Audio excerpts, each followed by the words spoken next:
Hi, this is Dr. Han with the Juice Compound. I'm going to expand a little bit more on Tim's video on the top 3 speed and agility mistakes.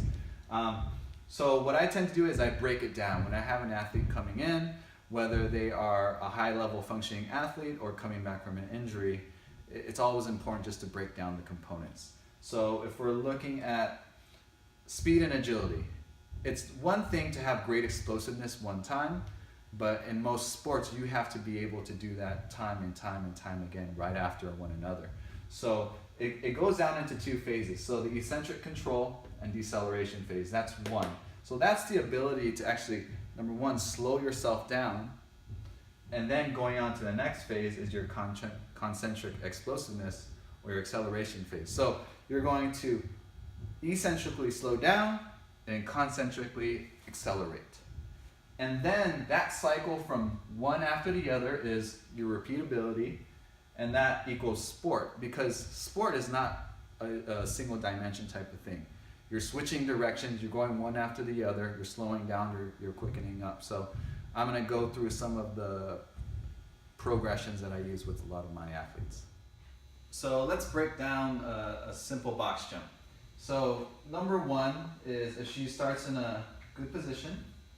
Okay, from there, she's going to concentrically explode, go ahead, up, and an eccentric land.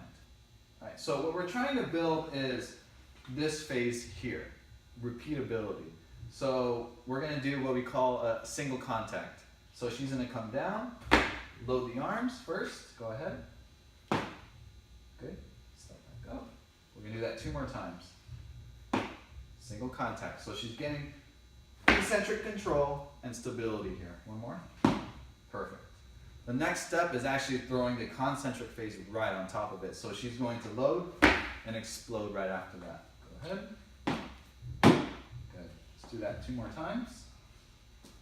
1 more. Perfect.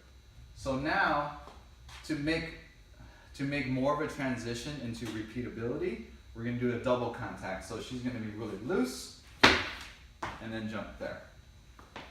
Good. Let's do that 2 more times. 1 more. Good. So these are some progressions you can use in the meantime while you're trying to build explosiveness throughout. Okay, try those at home.